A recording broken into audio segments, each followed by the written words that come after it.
C'est pour vous les grands, c'est pour nous les petits. Écoutez de parents à parents sur Lyon Première. Nous voilà de retour dans le studio de Lyon Première avec les blogueurs Sandrine et Charles pour la suite de votre émission de parents à parents sur l'éducation bienveillante. Et en première partie de l'émission, nous avons expliqué les dérives d'une éducation punitive. Cela ne fait pas réfléchir l'enfant sur le pourquoi de sa punition, mais plutôt comment il pourrait éviter d'être puni. Alors quel comportement avoir justement avec nos enfants lorsqu'ils nous désobéissent et pour qu'ils réfléchissent à l'acte commis? Alors Charles, tu as fait travailler un peu les réseaux sociaux, les followers, etc. Et puis il y en a quelques-uns qui t'ont donné justement des témoignages. Raconte-nous. Oui, on a eu de la chance, on a eu beaucoup de retours avec des situations très diverses. Donc, quant à la manière dont les parents essaient de répondre à la désobéissance de leurs enfants. Ouais. Et de canaliser tout ça. On en a pas mal qui agissent sur le mode... géographique, je dirais, du lieu. C'est-à-dire l'enfant va aller quelque part dans sa chambre. On va l'isoler ou on va le mettre coin, quelque part. On va l'isoler, etc. D'accord. Le sortir du groupe ou du contexte dans lequel il se trouve. Et ça, c'est une punition, Sandrine ? Alors, ça dépend du contexte. C'est comme toujours, c'est difficile de dire dans l'absolu. Je voulais juste préciser que l'éducation bienveillante n'est pas bienveillante que pour les enfants, elle l'est aussi pour les parents. Parce qu'en général, on n'est pas super à l'aise avec le fait de punir et on aimerait bien pouvoir faire autrement. Oui. Donc, c'est aussi réapprendre à s'écouter un petit peu. Voilà, mais c'est aussi réapprendre à s'écouter. L'isolement, ça peut être, par exemple, une sanction. Si, par exemple, nous, le parent, on sent la moutarde nous monter un peu trop au nez et qu'on sent qu'on va faire ou dire des choses désagréables et pas constructives. Pas s'emporter. On peut très bien dire, soit nous s'isoler, soit dire à l'enfant, écoute, pour le moment, on coupe tout, parce que sinon ça va mal finir. Mais c'est pas une punition du coup. C'est juste une conséquence logique, et après on reparle de la situation. D'accord. Nous d'ailleurs, on fait ça entre parents. À deux, on s'est dit, on sentait que parfois, justement, on se contrôlait plus. Et pour éviter ça, voilà, on sait que dans ce cas-là, on coupe. Et c'est l'autre parent qui vient prendre le relais, qui est en contexte, etc. Quand il y a un autre parent, quand il n'est pas là. Voilà, ça c'est l'avantage quand on est deux. Mais c'est vrai qu'on a dû se dire un jour de faire ça parce qu'on sent qu'on n'est pas hors de portée et que l'affection nous touche aussi. Quoi. Mais c'est ça, après du coup on s'énerve et puis on fait des choses très désagréables. Il y avait Catherine aussi qui sur les réseaux sociaux qui parlait des disputes entre ses enfants, enfin c'est deux filles je crois. Et elle a 4. Ouais, mais enfin, il y en avait deux. Il y en avait deux surtout qui disputaient beaucoup. Et elle disait qu'elle les isolait chacune dans leur chambre. Donc ça, c'est pas forcément non plus une punition. Ça peut être un moyen de... Soit nous, on est en incapacité de gérer, on leur dit séparez-vous et on résout ça après à froid. Soit les filles sont montées trop dans l'émotionnel et elles n'arrivent plus à se parler. Dans ce cas-là, mieux vaut effectivement les séparer et revenir aussi à froid pour résoudre le problème. Donc là, c'est pas forcément une punition. Moi, par exemple, dans le cas de mon fils, je me souviens que je lui disais va dans ta chambre pour réfléchir à ce que tu viens de faire.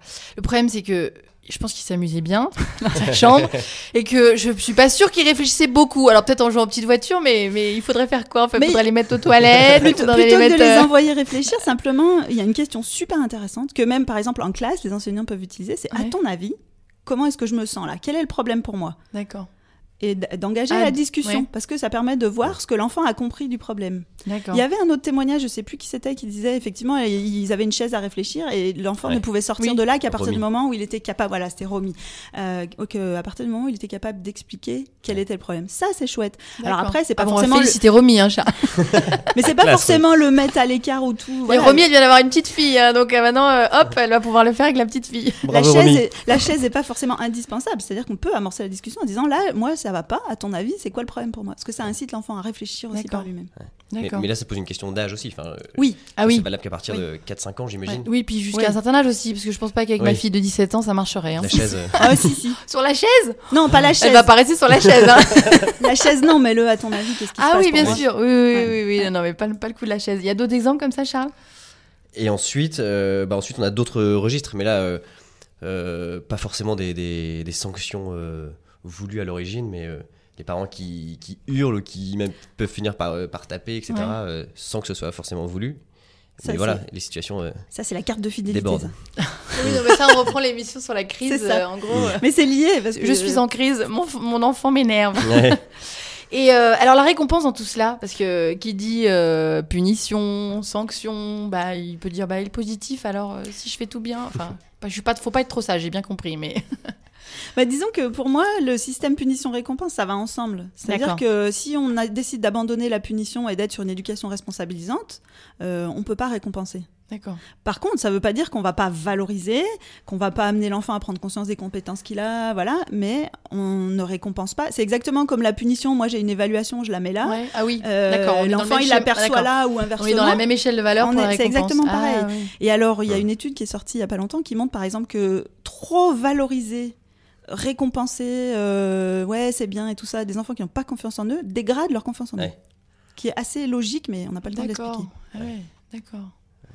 Ok, d'accord. Et alors, si justement nos auditeurs et internautes ont envie d'en savoir un petit peu plus, Charles, tu as quoi comme lecture à leur proposer? Des blogs, ce que tu veux, qui les ferait avancer? Ouais, alors d'abord, pour les blogs, c'est plus un site internet, le site Maman pour la vie, qui est un site. Maman pour la vie Maman pour la vie. .com ou .fr? Maman pour la vie.com, je pense, parce que c'est un site québécois. Un site internet québécois, consacré. ils sont super bons. Non, ouais, et je trouve top, moi, ce site. D'accord. C'est à la fois écrit de manière très fluide, mais c'est assez profond, etc. Et à chaque fois, on a des exemples très concrets. D'accord. Et là, je voyais justement un article sur la punition, etc. et comment l'aborder. Et voilà, avec toujours des bullet points, etc. qui permet de savoir où se situer de manière assez concrète. Donc ça se lit rapidement, facilement. Ça se lit rapidement, d'accord, ok. tout en étant relativement exhaustif. D'accord. Ça, j'ai trouvé ça chouette. Et toi, Sandrine, si tu avais 2 bouquins, parce que j'ai vu la pile que tu nous as apporté, 1, 2, 3, 4, 8, 9. Bon, alors, si tu en avais 2 à nous à proposer aux auditeurs, après, ils pourront aller sur ton blog, ils pourront tout retrouver. Le premier que je conseillerais, c'est celui-là, c'est Éduquer sans punir. Il n'y a pas des choses très concrètes. Par contre, toute la première partie explique c'est quoi les avantages et les inconvénients d'un système punitif. Et donc, du coup, l'intérêt de faire autrement. Donc, pour ceux qui ne sont pas forcément convaincus. Apprendre l'autodiscipline aux enfants, et c'est chez Marabout. Voilà, c'est ça. C'est de Thomas Gordon. Il en a fait plein d'autres, parents efficaces au quotidien, enfin, tout un tas de trucs. Après, dans les aspects très concrets, il y a les filiosas, j'ai tout essayé. Et puis, le suivant, il me cherche, et puis le parler pour que les enfants écoutent, écouter pour qu'ils parlent, qui est aussi... Oui, tu l'adores. Ouais, c'est ta Bible. Ouais. Voilà. D'accord. Bon, parfait. Écoutez, merci pour toutes vos informations. Si vous avez envie, auditeurs et internautes, de nous retrouver, vous pouvez nous retrouver sur notre chaîne YouTube de Parents à Parents. Vous pourrez en plus nous voir. Et puis, on peut aller aussi sur les blogs de Charles et Sandrine. Alors, Sandrine, je te laisse l'honneur de nous donner l'adresse de ton blog. Dis-nous, est-ce qu'on peut le trouver? Donc, c'est blog.scomc.fr. D'accord. Et toi, Charles? Et moi, c'est voilà papa, en un mot, enfin, normal, .wordpress.com. D'accord. Alors, merci à tous les deux. Je vais rendre le micro. Je suis ravie de vous avoir reçus pour parler d'éducation bienveillante. Et oui, c'est possible. Et c'est ce vers quoi nous devons tendre pour le bien-être de tous. Chers auditeurs et internautes, nous avons passé un très bon moment avec vous.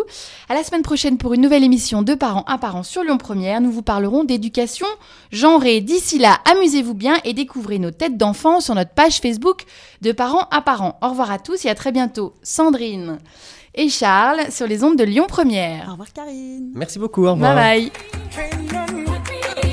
Retrouvez l'émission de Parents à Parents en podcast sur le site www.lyonpremière.com.